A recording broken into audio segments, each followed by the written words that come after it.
Welcome to WBLN. On today's episode, we'll talk about the Respect Life Club, a possible government shutdown, the British royals' visit to the Vatican, Florida University rankings, all that and more coming up now.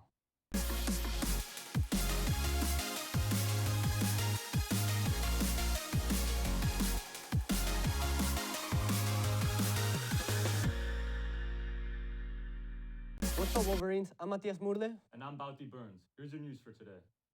Belen Jesuit's Respect Life Club is once again answering the call to serve through its annual diaper drive.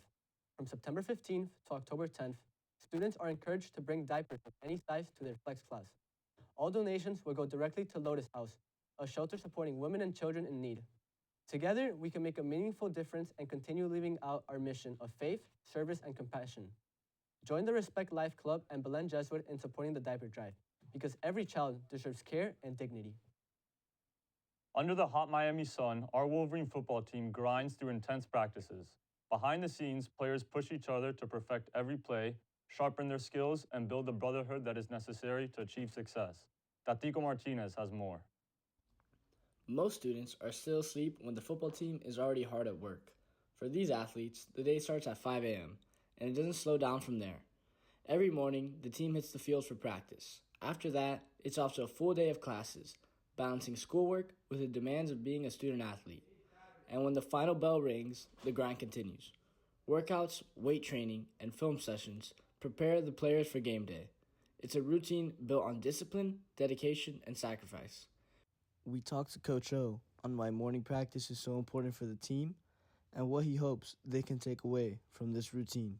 We'll practice in the morning, and then after school we'll have about an hour and a half with them to work special teams, lift, film. So, this is the first time in 10 years of coaching that we did not have one practice rescheduled, canceled due to weather or heat. So the fact that we were able to get every single practice done in training camp was a big deal. And then, like I said, you get a lot of time with them throughout from the beginning of the day and the end of the day. And then ultimately your brain functions at a higher rate in the morning than it does in the afternoon. So I think avoiding a level of performance anxiety where you have to go about the whole day thinking about practice versus just getting it done and then going to class, gives us a little bit of an edge.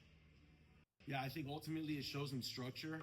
These guys live week to week. We get them a schedule every single week, depending on when we kick off. So making sure that they understand that living a life of purpose, living a life with schedule, it keeps them in routine. So that'll allow them to be, have some type of time discipline when they get out of here and they go to college, because they're going to have a lot more time on their hands, and allowing them to, have some time organization where they can be disciplined and get into their own routine, once they're done playing. After talking to Coach, he seemed to prefer morning practices. But do the players? We talked to Naeem Nader, senior defensive lineman, to get into the perspective of a player. I think practicing in the morning is a lot better for us. We get time after school. We can just go home at 4:30 after we lift. And in the morning, it's not super hot, so we're more locked in during practice. Although we're tired at first, we're still it's a lot easier to practice when it's not super hot outside, like when we practice after school, and we can still get our stuff done after school. I'm Andres Tirce, signing off for WBLN. Here's some national news. Lawmakers have until late Tuesday to pass a spending bill or face a government shutdown. Multiple sources have told CNN that the top 4 congressional leaders will meet with President Donald Trump at the White House on Monday in an apparent effort to work out a deal. Many Democrats are refusing to back down unless lawmakers extend Affordable Care Act subsidies that lower the cost of health insurance for millions of Americans. Trump canceled a meeting earlier this week with Democratic leaders, calling their position, quote, unserious and ridiculous. Although Republicans control both Capitol Hill and the White House, they need at least 7 Democrats in the Senate to join them to pass a spending package under the chamber's rules. Further complicating the looming shutdown, the White House Budget Office has directed federal agencies to use this opportunity to prepare sweeping new layoffs, according to a memo obtained by CNN. King Charles and Queen Camilla will pay state visit to the Vatican next month. The trip will mark the royal couple's first meeting with Pope Leo XIV. Buckingham Palace says the King and Queen will join Pope Leo in celebrating the Catholic Church's Jubilee year, which takes place every 25 years. The royal couple was previously scheduled to visit the Vatican for a state visit in April. That trip was postponed due to the poor health of Pope Francis. However, the couple was able to meet with Francis privately a couple of weeks before he died of a stroke and heart failure. As king, Charles is the head of the Church of England, a role that dates to the 16th century. Prior to becoming king, Charles visited Vatican City 5 times as the Prince of Wales.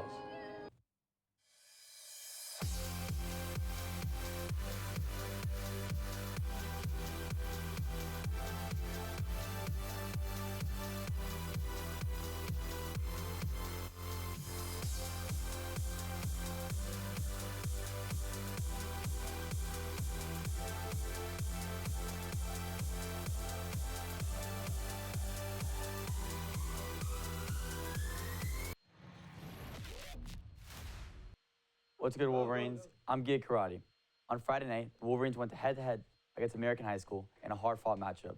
Despite a strong effort, Belen came up just short, falling to the Patriots by a final score of 20-14. The team now looks ahead to regroup and prepare for the next challenge on Thursday against Southwest, right here at home for senior night. This past weekend, the Belen Jesuit varsity golf team competed in the South Florida PGA West Coast High School Championship on the Italian course at Twin Eagle Club in Naples. The Wolverines finished 12th out of 16 teams, led by strong rounds in the 70s from Matthew Gonzalez, Ryan Nieto, and Daniel Garcia. Head coach Carlos Rodriguez praised the group's effort and highlighted the performance of the 7th grader Thomas Sood, who continues to gain valuable experience at the varsity level. The Wolverines now prepare for a busy week ahead with the Miami-Dade County Fair and Exposition Invitational on Monday at the Country Club Miami, followed by the Catholic Quad match on Thursday at Eagle Trace Golf Club in Coral Springs. While the national spotlight has often focused on Miami's big spending in the transfer portal, the Canes' investment are clearly paying off. With a revamped defense and a new quarterback turning heads, Miami is positioning itself as serious playoff contenders. Gabriel Lacayo is in the locker room and takes a closer look at how these moves on and off the field are making an impact both in the game and in the world of NIL deals. Thanks, Gia. The Miami Hurricanes have made waves in the transfer portal, and it looks like the money is well spent. After former quarterback Cam Ward made a splash and wanted to be a first-round pick, Coach Mario Cristobal went right back to the transfer portal, this time to find his next starting quarterback and to reshape the defense. The quarterback, Carson Beck, is now back in the Heisman conversation, and the defense has transformed into a juggernaut after a disappointing 2024 season. The Canes are looking like serious playoff contenders. But it's not just on the field where Miami is making headlines, since the NCAA allowed college athletes to profit from their name, image, and likeness. Or NIL. Players have been able to sign deals with brands, appear in commercials, and build huge social media followings. Beck's NIL evaluation sits at $4.9 million, making him the second highest earning college athlete in the nation, just behind Texas starting quarterback Arch Manning at $5.5 million. He even surpassed his predecessor, Cam Ward, by nearly $3 million. And Beck isn't alone. The University of Miami's NIL collective, ranked among the nation's top 5, has helped other Canes athletes secure lucrative deals as well. Some of the top earners include basketball standout Malik Renew with $1.6 million, defensive end Ruben Bain with $1.1 million, and Ernest Uday Jr. bringing in $772,000.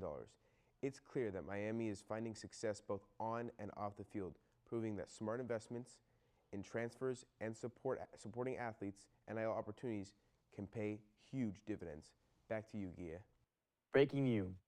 Belen alumnus and former All-American Don Chaney has entered the transfer portal. Chaney started his career at the University of Miami and transferred to the University of Louisville. After 1 year, he transferred again to the University of Charlotte. We wish him luck while he is in his transfer process. In some news from Chicago, the nun who gained national fame for her love of college basketball is retiring. Sister Jean Dolores Schmidt has officially stepped down as Loyola University Chicago chaplain. According to a statement from the school, the 106-year-old is no longer physically able to handle the position. I'm so proud of them. In 2018, Schmidt became one of college basketball's most recognized fans as she cheered on the Ramblers' surprising run during the men's Final Four. Schmidt was frequently caught on camera during games, wearing a maroon and gold scarf while sitting in her courtside seat. She became a symbol of the Raiders' underdog story, loved by sports fans nationwide. 2 years ago, Schmidt published a memoir called Wake Up with Purpose, What I've Learned in My First 100 Years. That's all for sports today. Now back to the guys at the desk. Thank you, Gia. As seniors prepare to apply for colleges, Florida University saw mostly small changes in the 2026 U.S. News and World Report rankings. Florida International University, which made history last year by entering the top 100, rose just 1 spot to 97th. The University of Florida stayed at 30th, while Florida State climbed to 51st. The University of Miami dropped to 64th.